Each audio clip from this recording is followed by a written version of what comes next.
ಸಂಭ್ರಮ.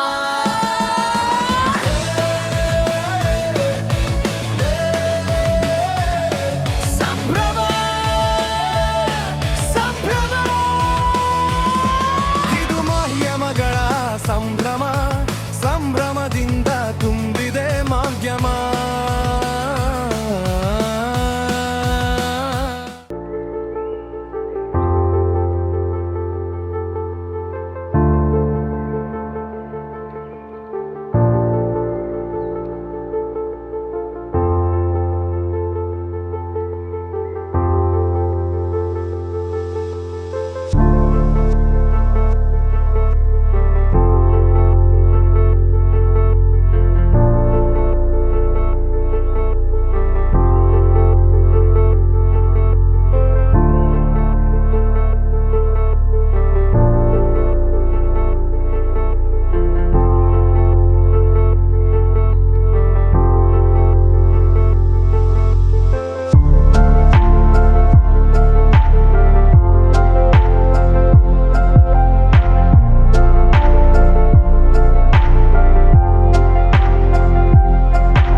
ಇದೀಗ ವೇದಿಕೆ ಮುಂಭಾಗದಲ್ಲಿರುವ ಗಣ್ಯರು ವೇದಿಕೆಯನ್ನ ಅಲಂಕರಿಸಬೇಕೆಂದು ಕೇಳಿಕೊಳ್ತಾರೆ. ವಿರುದ್ಧೋಪಿ ನವ್ಯೋ ಭವತಿ ಜ್ಞಾನವಂತು ಈ ಮಾನವತಃ. ಜ್ಞಾನವಂತರು ವಯಸ್ಸಾದರೂ ಸಹ ಹೊಸತನದಿಂದ ಇರ್ತಾರೆ, ಆದ್ದರಿಂದ ಅವರನ್ನ ಗೌರವಿಸೋಣ. ಈ ಕ್ಷಣ ಶಿಕ್ಷಣ ಭೀಷ್ಮ ಡಾಕ್ಟರ್ ಎಚ್.ಎಂ. ಗಂಗಾಧರಯ್ಯ ಅವರ ಭಾವಚಿತ್ರಕ್ಕೆ ಪುಷ್ಪಾರ್ಚನೆ ಮಾಡುವ ಮೂಲಕ ನಾವು ಕಾರ್ಯಕ್ರಮದ ವೇದಿಕೆಯನ್ನ ಇಡಬೇಕಂತ ಗಣ್ಯರನ್ನ ಕೇಳ್ಕೊಳ್ತೀನಿ. ದಯಮಾಡಿ ವೇದಿಕೆ ಮುಂಭಾಗ ಇರುವಂತಹ ಎಲ್ಲ ಗಣ್ಯರು ಕೂಡ ವೇದಿಕೆಯನ್ನ ಅಲಂಕರಿಸಬೇಕಂತ ಕೇಳ್ಕೊಳ್ತೇನೆ ಸರ್.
ಮುಂದಗಡೆ ಹೋಗ್ಬಾರ್ದು ಮುಂದಗಡೆ ಹೋಗ್ಬಾರ್ದು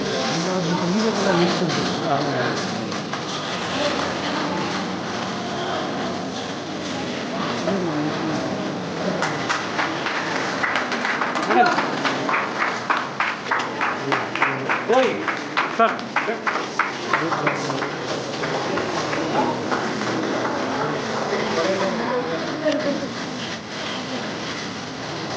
ಎಲ್ಲರೂ ಜೋರಾದ ಚಪ್ಪಾಳೆ ತಟ್ಟುವ ಮೂಲಕ ಇದೊಂದು ಉದ್ಘಾಟನೆ ಕಾಲಿಡಬೇಕಾಗಿ ಕೇಳಿಕೊಂಡ್ರೆ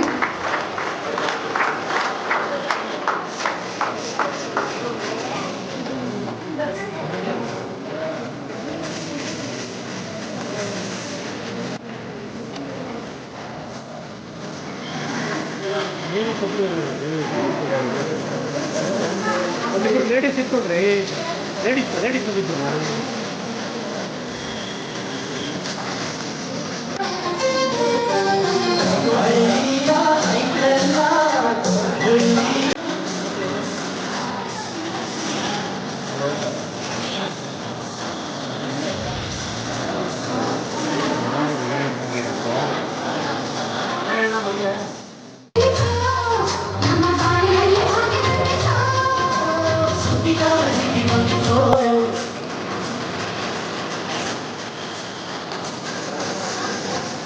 ಆಯ್ತಾ? ವಿದ್ಯಾರ್ಥಿಗಳೇ ಬರೆಯುವುದು ಅದನ್ನ ಪತ್ರಿಕೆಯನ್ನ ವಿನ್ಯಾಸಗೊಳಿಸಿದ್ದಾರೆ. ಈ ಬಾರಿ ಕೀರ್ತನಕ್ಕೆ ವಿದ್ಯಾ ವರ್ಷದ ವಿದ್ಯಾರ್ಥಿನಿ ಅದನ್ನ ವಿನ್ಯಾಸಗೊಳಿಸಿ ಅದನ್ನು ರಚಿಸಿ ಬಿಡುಗಡೆ ಮಾಡ್ತಾ ಇದ್ದಾರೆ. ಹಾಗೂ ಚೇತನ್ ಪ್ರಥಮ ವರ್ಷದ ವಿದ್ಯಾರ್ಥಿ ಇದನ್ನ ವಿನ್ಯಾಸಗೊಳಿಸಿ ಆ ಪತ್ರಿಕೆಯನ್ನ ತಯಾರು ಮಾಡಿದ್ದಾರೆ.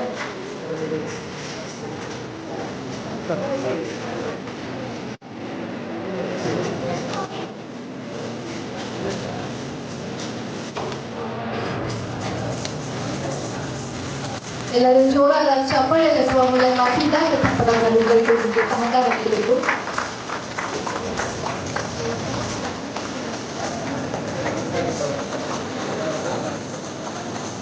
ಇನ್ನು ಈ ಕಾರ್ಯಕ್ರಮದಲ್ಲಿ ನಮ್ಮೊಂದಿಗೆ ಸಾಮೆ ವಿಶ್ವವಿದ್ಯಾನಿಲಯ. ನಮಸ್ಕಾರ. ವೇದಿಕೆಯ ಮೇಲೆ ಆಸನವಿರುವ ಮತ್ತು ಸದನದಲ್ಲಿ ಯಾವ ರೀತಿ ಮಾದರಿಗಳು ಇರಬಾರ್ದು ಅನ್ನೋದನ್ನು ನಾವು ನೋಡ್ತಾ ಇದ್ದೀವಿ ಇತ್ತೀಚೆಗೆ. ಆದರೆ ಈ ಥರದ್ದೊಂದು ಮಾದರಿ ಇರಬೇಕು ಅನ್ನೋಂಥವ್ರು ತುಂಬ ಕಡಿಮೆ ಜನ ಇದೆ.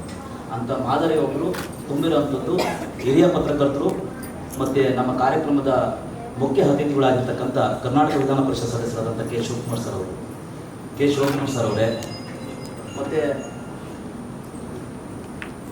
ಅಧಿಕಾರದ ಆಚೆ ಇದ್ದು ಏನೆಲ್ಲ ಕೆಲಸ ಮಾಡ್ಬೋದು ಅನ್ನೋಂಥದ್ದನ್ನ ಜಿಲ್ಲೆಯಲ್ಲಿ ತುಂಬ ವಿನೂತನವಾಗಿ ಮಾಡ್ತಿರ್ತಕ್ಕಂಥ ಹಾಲಪ್ಪ ಪ್ರತಿಷ್ಠಾನದ ಅಧ್ಯಕ್ಷ ಆಗಿರ್ತಕ್ಕಂಥ ಒಡಿಗರ ಹಾಲಪ್ಪ ಸರ್ ಅವರೇ ಮತ್ತು ಜನಪರವಾಗಿ ಯಾವೆಲ್ಲ ನಿಲುವುಗಳನ್ನ ತಗೊಳ್ಬೇಕು, ಯಾವೆಲ್ಲ ರೀತಿಯಾಗಿ ಸಮಕಾಲೀನ ವಿದ್ಯಮಾನಗಳಿಗೆ ಸ್ಪಂದಿಸಬೇಕು ಅನ್ನೋದನ್ನು ಪ್ರತಿ ದಿನವೂ ಕೂಡ ಮಾಡ್ತಾ ಬರ್ತಿರ್ತಕ್ಕಂಥ ಜನಸ್ಪಂದನ ಟ್ರಸ್ಟ್ನ ಅಧ್ಯಕ್ಷ ಆಗಿರ್ತಕ್ಕಂಥ ಕೂಡ ಶಶಿಧರ್ ಸರ್ ಅವರೇ ಮತ್ತು ಕಾರ್ಯಕ್ರಮದ ಅಧ್ಯಕ್ಷರೇ, SSIT ಕಾಲೇಜಿನ ಪ್ರಾಂಶುಪಾಲರೇ ಮತ್ತು ವೇದಿಕೆ ಮೇಲಿರ್ತಕ್ಕಂಥ ಎಲ್ಲ ಗಣ್ಯರೇ ಮತ್ತು ಸಿದ್ಧಾರ್ಥ ಮಾಧ್ಯಮ ಅಧ್ಯಯನ ಕೇಂದ್ರದ ನಿರ್ದೇಶಕರೇ,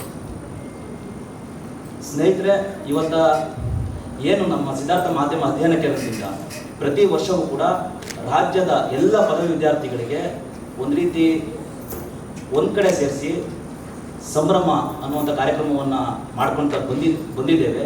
ಇಂದು ವಿಶೇಷವಾಗಿ ಈ ಬಾರಿಯ ಸಂಭ್ರಮ ಇಡೀ ರಾಜ್ಯದ ಗಮನ ಸೆಳೆಯುವಂಥ ನಿಟ್ಟಿನಲ್ಲಿ ಆಗಿದೆ ಅಂತ ನಾನು ಭಾವಿಸ್ತೇನೆ.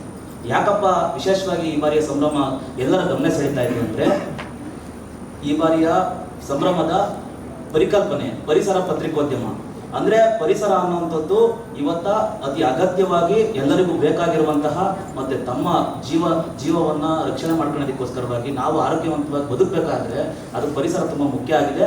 ಆ ಪರಿಸರವನ್ನು ಉಳಿಸಿ ಬೆಳೆಸಿ ಆ ಪರಿಸರದ ಬಗ್ಗೆ ಅರಿವಿನ ಆಳವನ್ನು ಎಲ್ಲರ ಹೃದಯಕ್ಕೆ ಇಳಿಸ್ಬೇಕು ಅಂದರೆ ಅದು ಮಾಧ್ಯಮದಿಂದ ಸಾಧ್ಯ ಆಗುತ್ತೆ. ಅದಕ್ಕೋಸ್ಕರವಾಗಿ ತುಂಬ ಪತ್ರಕರ್ತರು ಅಂಥ ಪರಿಸರ ರಕ್ಷಣೆಯ ವರದಿಗಳನ್ನು ಮಾಡೋದಕ್ಕೆ ಹೋಗಿ ತಮ್ಮ ಪ್ರಾಣಗಳನ್ನೇ ತಮ್ಮ ಜೀವನವನ್ನೇ ಆ ಹುಳುಗಳ ಬೇಯಿಸಿ ಗೂಡಿನ ನೂಲನ್ನು ಮಡಿಬಟ್ಟೆಯಾಗಿ ಬಳಸಲಾಗುತ್ತೆ.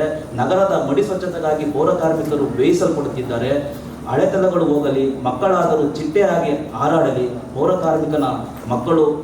ಕಾರ್ಮಿಕರು ಆಗಲೇಬಾರದು, ದತ್ತು ಶಿಕ್ಷಣ ಈ ಮಕ್ಕಳಿಗೆ ಕಡ್ಡಾಯವಾಗಬೇಕು ಅಂತ ಈ ರೀತಿ ವಿಷಯವನ್ನು ಹೇಳ್ತಾರೆ. ಈ ಒಂದು ಸಣ್ಣ ಲೇಖನದಲ್ಲಿ ಅವ್ರು ಹೇಳ್ತಾರೆ, ಪೌರ ಕಾರ್ಮಿಕರು ತನ್ನೆಲ್ಲ ಯಾರು ಮುಟ್ಟೋದಕ್ಕೆ ಅಸಹ್ಯ ಅಂತಂತಾರೆ ಅದೆಲ್ಲದೂ ಕೂಡ ಅವರು ಮುಟ್ಟಿ ಇವರೆಲ್ಲರೂ ಕೂಡ ಈ ಸಮಾಜದಲ್ಲಿ ನನ್ನ ಬಂಧುಗಳು ಅಂತೇಳಿ ಕೆಲಸ ಮಾಡ್ತಾರೆ. ಹಾಗೆ ನಾವೆಲ್ಲರೂ ಕೂಡ ಅವರು ನಮ್ಮ ಬಂಧುಗಳು ಅಂತ ಅನ್ಕೊಬೇಕಾಗುತ್ತೆ. ಅವರ ಮಕ್ಕಳು ಕೂಡ ಚಿಟ್ಟೆ ರೀತಿ ಆರುವಂತಾಗಲಿ, ಈ ದೇಶದ ಎಲ್ಲ ಉನ್ನತ ಸ್ಥಾನಗಳನ್ನು ಕೂಡ ಪೌರ ಕಾರ್ಮಿಕರ ಮಕ್ಕಳು ಅಲಂಕರಿಸಲಿ ಅಂತ ನಾನು ಈ ಸಂದರ್ಭದಲ್ಲಿ ಆಶಿಸ್ತೇನೆ. ಹಾಗಾಗಿ ಪ್ರಾಸ್ತಾವಿಕ ನುಡಿಯನ್ನ ಮಾಡಲಿಕ್ಕೆ ಅವಕಾಶ ಮಾಡಿಕೊಟ್ಟಂತ ಎಲ್ಲರಿಗೂ ಕೂಡ ಧನ್ಯವಾದವನ್ನು ತಿಳಿಸ್ತೇನೆ. ವೇದಿಕೆ ಮೇಲೆ ಹಿರಿಯ ಪತ್ರಕರ್ತರು, ಶಾಸಕರು ಆದಂಥ ಮಾನ್ಯ ಶಿವಕುಮಾರ್ ಅವರು, ನನ್ನ ಆತ್ಮೀಯ ಸ್ನೇಹಿತರಾದಂಥ ಕೂಡ ಶಶಿಧರ್ ಅವರು, ಎರಡೂ ಇಂಜಿನಿಯರಿಂಗ್ ಕಾಲೇಜಿನ ಪ್ರಾಂಶುಪಾಲರು, ರೈತಪರ ಕಾಳಜಿಯನ್ನು ಇಟ್ಕೊಂಡು ಆ ಲೇಖನಗಳನ್ನ ಅರ್ಥಪೂರ್ಣವಾಗಿ ಬರಿತಾ ಇರ್ತಕ್ಕಂಥ ಇಬ್ಬರೂ ಲೇಖಕರು ನನಗೆ ಪ್ರಾರಂಭದಲ್ಲಿ ಗೊತ್ತಾಗಲಿಲ್ಲ. ಕ್ಯಾಂಪಸ್ ಎಂಟ್ರಿ ಆದ ತಕ್ಷಣವೇ ಹಳ್ಳಿ ಸೊಗಡು ನಮ್ಮ ಕಣ್ಣಿಗೆ ಬಿತ್ತು. ಇಲ್ಲಿ ಮೈನ್ ಡೋರ್ ಹತ್ರ ಬಂದಾಗ, ಇದು ಒಳಗಡೆ ಬಂದಾಗಂತೂ ಅದ್ಭುತವಾದಂಥ ಅರೇಂಜ್ಮೆಂಟ್ಸ್ಗಳು ಅವುಗಳೆಲ್ಲರೂ ಮಾಡಿದ್ದೀರ. ನಾನು ಅದನ್ನು ನಾರ್ಮಲಿ ನಮ್ಮ ಜಿಲ್ಲಾಡಳಿತ ಮಾಡ್ತಾರೆ, ಯಾವುದೋ ಒಂದು ಇವೆಂಟ್ ಅವ್ರಿಗೆ ಕೊಟ್ಬಿಟ್ಟು ಭರ್ಜರಿ ಒಂದು ಶೋ ಕೊಟ್ಬಿಡ್ತಾರೆ. ಇದನ್ನು ಹಾಗೆ ಮಾಡಿರ್ಬೇಕು, ಯಾರಿಗಾದರೂ ಒಬ್ಬ ಇವೆಂಟ್ ಮ್ಯಾನೇಜ್ಮೆಂಟಿಗೆ ಕೊಟ್ಟಿರಬೇಕು ಅಂತ ನಾವು ಅಂದ್ಕೊಂಡ್ವಿ. ಅಲ್ಲಂತೆ ಸ್ಟೂಡೆಂಟ್ಸ್ಗಳೇ, ಈ ಸಿದ್ಧಾರ್ಥ ಸಂಸ್ಥೆಯ ವಿದ್ಯಾರ್ಥಿಗಳೇ ಇಷ್ಟು ಚೆನ್ನಾಗಿ ಅಲಂಕಾರ ಮಾಡಿದ್ದಾರೆ. ನಿಮ್ಗೆಲ್ರಿಗೂ hands off. Students, media students, ನಿಮ್ಮ ಮನೆಗಳಲ್ಲೂ ನೀವು ಹಬ್ಬಗಳಲ್ಲಿ ಯುಗಾದಿ ಹಬ್ಬ, ದಸರಾ, ದೀಪಾವಳಿ, ಮಾರ್ನವಿ ಹಿಂಗೆ ಮಾಡಬೇಕು. ಮನೆಗಳಲ್ಲಿ ಎಷ್ಟು ಚೆನ್ನಾಗಿ ಮಾಡಿದ್ದೀರಾ ಅಂತ ಹೇಳಿದ್ರೆ ಒಳಗಡೆ ಯಾರೇ ಬರಲಿ ಖುಷಿಯಾಗಿ ಹೊರಗಡೆ ಹೋಗ್ತಾರೆ. ನಿಮಗೆ ಮೊದಲು ಅಭಿನಂದನೆಗಳು. ಆಮೇಲೆ ಇಷ್ಟು ಶ್ರಮ ವಹಿಸಿ ಕಾರ್ಯಕ್ರಮನ ಅರ್ಥಗರ್ಭಿತವಾಗಿ ಆಯೋಜನೆ ಮಾಡಿರ್ತಕ್ಕಂಥ ಮಾಧ್ಯಮ ಈ ವಿಭಾಗದ ಮುಖ್ಯಸ್ಥರಾದಂಥ ಪ್ರೊಫೆಸರ್ ಡಾಕ್ಟರ್ ಮುದ್ದೇಶ್ ಅವರು ಪ್ರತಿಯೊಬ್ಬರಿಗೂ ಧನ್ಯವಾದಗಳನ್ನ ತಿಳಿಸಿ, ಹಲವಾರು ಬಾರಿ ನಿಮ್ಮ ಮಾಧ್ಯಮ ವಿದ್ಯಾರ್ಥಿಗಳ ಜೊತೆಗೆ, ಸಿದ್ಧಾರ್ಥ ಹಾಗೂ ಬೇರೆ ಬೇರೆ ಭಾಗದ ವಿದ್ಯಾರ್ಥಿಗಳ ಜೊತೆಗೆ ನಾವು ಮಾತಾಡಿದ್ದೀವಿ. ಒಂದು ರಾಷ್ಟ್ರೀಯ ಪಕ್ಷದ ವಕ್ತಾರನಾಗಿ ಹಲವಾರು ಚರ್ಚೆಗಳಲ್ಲಿ ಭಾಗವಹಿಸಿ ರಾಜ್ಯ ಹಾಗೂ ರಾಷ್ಟ್ರ ಮಟ್ಟದಲ್ಲಿ ಪ್ರತಿಯೊಂದು ಆಗು ಹೋಗುಗಳ ಬಗ್ಗೆ ಸಂಪೂರ್ಣ ಮಾಹಿತಿ ಇಟ್ಕೊಂಡು ನಾವು ಯಾವುದೇ ಒಂದು ಚರ್ಚೆಗಳಲ್ಲಿ, ಸಭೆಗಳಲ್ಲಿ ಭಾಗವಹಿಸಬೇಕು. ಅದು ಪಾಠ ನಮಗೆ ಹೇಳ್ಕೊಟ್ಟಿದೆ. ಇವತ್ತು ನೀವುಗಳೆಲ್ಲರೂ ನಾಲೆಡ್ಜಬಲ್, ಪ್ರತಿಯೊಂದು ತಿಳ್ಕೊಂಡಿರುವಂಥ ವಿದ್ಯಾರ್ಥಿಗಳು, ಅಥವಾ ಈಗಾಗಲೇ ನೀವು ನಿಮ್ಮ ಪ್ರೊಫೆಷನಲ್ಲಾಗಿ ನೀವಿದ್ದು ಒಂದು ಡಿಗ್ರಿ ಕೋರ್ಸ್ ಬೇಕು ಅಂತ ಕೆಲವರು ಅಡ್ಮಿಷನ್ಗಳಾಗಿರ್ತಾರೆ. ಜೊತೆಗೆ ನಮ್ಮ ಪೌರ ಕಾರ್ಮಿಕರು, ನಿಮ್ಮ ಋಣ ನಮ್ಮ ಮೇಲೆ ಎಷ್ಟಿದೆಯೋ ಗೊತ್ತಿಲ್ಲ. ನಾವು ಸುಮ್ಮನೆ ಒಂದು ಕೋವಿಡ್ ಬಂತು, ಹಬ್ಬ ಬಂತು, ಅದರಲ್ಲೂ ಎಲೆಕ್ಷನ್ ಬಂತು, ನಿಮ್ಮಗಳ ಮೇಲೆ ನಿಮಗೆ ಬಂದು ಮಾತಾಡಿಸ್ತೀವಿ ನಾವು. ನಿಮ್ಮ ಋಣ ನಮ್ಮ ಮೇಲೆ ಯಾವಾಗಲೂ ಇರುತ್ತೆ. ನಾಗರಿಕರ ಮೇಲೆ, ಸಾರ್ವಜನಿಕರ ಮೇಲೆ ನಿಮ್ಮ ಋಣ ಇರ್ತದೆ. ನೀವು ಇಲ್ಲಿ ಬಂದು ಇದಕ್ಕೆ ಬಣ್ಣ ಕಟ್ಟಿದ್ದೀರಿ ಇವತ್ತು ಕಾರ್ಯಕ್ರಮ. ನಿಮಗೆ ನಮ್ಮೆಲ್ಲರ ಪರವಾಗಿ ಅನಂತ ನಮಸ್ಕಾರಗಳು. ನೀವುಗಳೆಲ್ಲ ವಿದ್ಯಾರ್ಥಿಗಳೆಲ್ಲ ಬೇರೆ ಬೇರೆ ಕಾಲೇಜಿಂದ ಇಲ್ಲಿಗೆ ಬಂದಿದ್ದೀರ. ಮೊನ್ನೆ ಶಿವಕುಮಾರ್ ಅವರಿದ್ದಾರೆ, ಅನುಭವಸ್ಥರು. ಅವರು ಹೆಚ್ಚಿಗೆ ಮಾಧ್ಯಮದ ವಿಷಯದ ಬಗ್ಗೆ ನೀವುಗಳು ಹೇಗೆ ಗ್ರೂಮಿಂಗ್ ಆಗಬೇಕು, ಹೇಗೆ ಪತ್ರಿಕೆಗಳು, electronic media, print media, social media ಯಾವ ಥರ ಅಂತ ಅವರು ಅದ್ರ ಬಗ್ಗೆ ಹೆಚ್ಚಿಗೆ ಆಳವಾಗಿ ಮಾತಾಡ್ತಾರೆ. ನನ್ನ ಉದ್ದೇಶ, ನೀವು ಗ್ರಾಮಾಂತರದಿಂದ ಬಂದು ಸರ್ಕಾರಿ ಶಾಲೆಗಳಲ್ಲಿ ಓದಿ ರೈತಾಪಿ ಕುಟುಂಬದಿಂದ ಬಂದಂಥವ್ರು ನೀವುಗಳು ದೊಡ್ಡ ಮಟ್ಟಕ್ಕೆ ಬೆಳಿಬೇಕು ಅಂತೇಳಿ. ಹೇಗೆ ಅಂದರೆ ಡೆಲ್ಲಿಗೆ ನಾವು ಹೋದರೆ ಯಾವಾಗಲೂ ನಾವು ನೋಡ್ತಿದ್ದಿದ್ದು ಕರ್ನಾಟಕದಿಂದ ಹೋಗಿ ಒಳ್ಳೊಳ್ಳೆ ಪೇಪರ್ಗಳಿಗೆ, ರಾಷ್ಟ್ರೀಯ ಮ್ಯಾಗಝಿನ್ಗಳಿಗೆ ಸಂಪಾದಕರಾಗಿರೋರು. ಔಟ್ಲುಕ್ ನ್ಯಾಷನಲ್ ಮ್ಯಾಗಝೀನು, ಅದಕ್ಕೆ ಸಂಪಾದಕರಾಗಿದ್ದವರು ನಮ್ಮ ಕರ್ನಾಟಕದ ಮೈಸೂರಿನವರಾದಂಥ ಕೃಷ್ಣ ಪ್ರಸಾದ್ ಅವರು. Week number 1 national magazine. ಹೇಗೆ ನಮ್ಮಲ್ಲಿ ತರಂಗ, ಸುಧಾ, ವಾರಪತ್ರಿಕೆ, ಪ್ರಜಾಮತ ಅವೆಲ್ಲ ಇದ್ವಲ್ಲ, ಆ ಥರ. ಆ ವೀಕ್ ಪತ್ರಿಕೆಗೆ ಚೀಫ್ ಎಡಿಟರ್ ಆಗಿದ್ದರು ಸಚ್ಚಿದಾನಂದ, ನಮ್ಮ ಕರ್ನಾಟಕದವರು. ಈಗ ಇಂಡಿಯಾ ಟುಡೇ ಮ್ಯಾಗಝೀನ್ಗೆ ಡೈರೆಕ್ಟರ್ ಆಗಿದ್ದಾರೆ. ಹಿಂದೆ ಅವರು ಎಡಿಟರ್ ಆಗಿದ್ದರು ಇಂಡಿಯಾ ಟುಡೇಗೆ, ರಾಜ್ ಚಂಗಪ್ಪ ಅಂತೇಳಿ. ಅವರು ಕರ್ನಾಟಕದವರು, ನಮ್ಮ ಮಡಿಕೇರಿ ಕಡೆಯವರು. ರಾಜ್ಯಸಭಾ ಟಿ ವಿ, ಲೋಕಸಭೆಗಿಂತ ಮುಂಚೆ ರಾಜ್ಯಸಭಾ ಟಿ ವಿ ಬಂತಲ್ಲ, ಮೊದಲು ಅದನ್ನು ಸ್ಥಾಪನೆ ಮಾಡಿ ಅದನ್ನು ಅಷ್ಟು ಚೆನ್ನಾಗಿ ಎಲ್ಲ ಕಡೆ ಟೆಲಿಕಾಸ್ಟ್ ಆಗೋ ಥರ ಮಾಡಿದವರು, ಅದಕ್ಕೆ ಎಡಿಟರ್ ಆಗಿದ್ದವರು ಗಿರೀಶ್ ನಿಕ್ಕಮ್ ಅಂತೀರ, ಅವರು ನಮ್ಮ ಕರ್ನಾಟಕದವರು. PTI ಅದಕ್ಕೆ ಇನ್ಚಾರ್ಜ್ ಆಗಿದ್ದವರು ವೆಂಕಟೇಶ್. ಇವರೆಲ್ಲರೂ ನಮ್ಮ ಕರ್ನಾಟಕದವರು, ಹಳ್ಳಿಗಾಡಿಂದ ಬಂದಂಥವರು. ನೀವಾದರೂ ಈಗ ಬೇರೆ ಬೇರೆ ಕೋರ್ಸಸ್ಗಳಿಗೆ ಸೇರಿಕೊಂಡಿದ್ದೀವಿ. ಪ್ರೊಫೆಷನಲ್ ಆಗಿ ನಿಮಗೆ ಗ್ರೂಮ್ ಮಾಡ್ತಾರೆ, ಟ್ರೈನಿಂಗ್ ಕೊಡ್ತಾರೆ, ಎಲ್ಲ ವಿಷಯಗಳನ್ನ ನಿಮಗೆ ಅಧ್ಯಯನ ಮಾಡೋದಕ್ಕೆ ಅನುಕೂಲ ಸಿಗುತ್ತೆ. ಇವರೆಲ್ಲ ನಾವು ಹೆಸರುಗಳು ಹೇಳಿದ್ರಲ್ಲ, ಅವ್ರು ಯಾವ ಬೇಸಿಕ್ ಕ್ವಾಲಿಫಿಕೇಷನ್ ಇಲ್ಲ ಜರ್ನಲಿಸಮ್. ಜಸ್ಟ್ ಯಾವುದೋ ಒಂದು ಸರ್ಟಿಫಿಕೇಟ್ ಕೋರ್ಸ್ಗಳು ಮಾಡಿಕೊಂಡು ಅನುಭವದ ಮೇಲೆ ದೊಡ್ಡ ದೊಡ್ಡ ಹಂತ ನ್ಯಾಷನಲ್ ಲೆವೆಲಲ್ಲಿ ಪ್ರೈಮ್ ಮಿನಿಸ್ಟರು, ಪ್ರೆಸಿಡೆಂಟು, ಸ್ಪೀಕರ್ಗಳು, ಎಲ್ಲ ರಾಜ್ಯದ ಮುಖ್ಯಮಂತ್ರಿಗಳ ಜೊತೆ ಒಡನಾಟ. ಯಾರೇ ಪಕ್ಷದವರು, ಯಾವುದೇ ಸರ್ಕಾರ, ಸ್ಟೇಟ್ ಇರಲಿ ಸೆಂಟ್ರಲ್ ಇರಲಿ, ಏನಾದರೂ ಡಿಸಿಷನ್ ತೊಗೊಳ್ಬೇಕಾದ್ರೆ ಇವ್ರುಗಳದ್ದು ಅಡ್ವೈಸ್ ಕೇಳ್ತಿದ್ರು. ಯಾರಿಗಾದರೂ ಪಾರ್ಲಿಮೆಂಟು, ಅಸೆಂಬ್ಲಿ ಟಿಕೆಟ್ ಕೊಡಬೇಕು ಅಂತ ಹೇಳಿದರೆ ಇವ್ರುಗಳ ಸಜೆಷನ್ಸ್ಗಳು ತೊಗೊಳ್ತಾ ಇದ್ರು. ಆ ಮಟ್ಟಕ್ಕೆ ಅವರೆಲ್ಲರೂ ಬೆಳೆದರು. ನೀವುಗಳು ಸಹಿತ ಇವ್ರುಗಳನ್ನ ಮಾದರಿಯಾಗಿ ಇಟ್ಟುಕೊಂಡು ಇವತ್ತು ನಾಳೆ ಇಲ್ಲೇನು ಹಬ್ಬ ಇದೆ ಸಿದ್ಧಾರ್ಥದಲ್ಲಿ, ಇದರಲ್ಲಿ ನೀವು ಭಾಗವಹಿಸಿ ಕಲ್ತುಕೊಳ್ಳೋಂಥ ತುಂಬ ಇದೆ.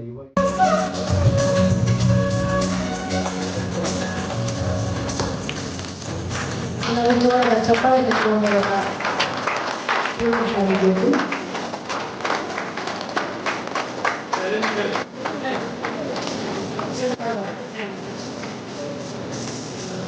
ಸ್ವಲ್ಪ ಹಿಂದೆ. ನಮಸ್ಕಾರ. ವೇದಿಕೆಯಲ್ಲಿರುವ ಎಲ್ಲ ಗಣ್ಯರಿಗೆ, ವಿದ್ಯಾರ್ಥಿಗಳಿಗೆ, ಹಾಗೆ ನಮ್ಮ ಪೌರ ಕಾರ್ಮಿಕ ತಾಯಂದಿರಿಗೆ ಈ ಸಲದ ಸಂಭ್ರಮ 2026 ಪರಿಸರ ಪತ್ರಿಕೋದ್ಯಮದ ಒಂದು ವಿಚಾರವಾಗಿ ಇಟ್ಕೊಂಡಿರುವಂಥದ್ದು ಬಹಳ ಅರ್ಥಪೂರ್ಣ.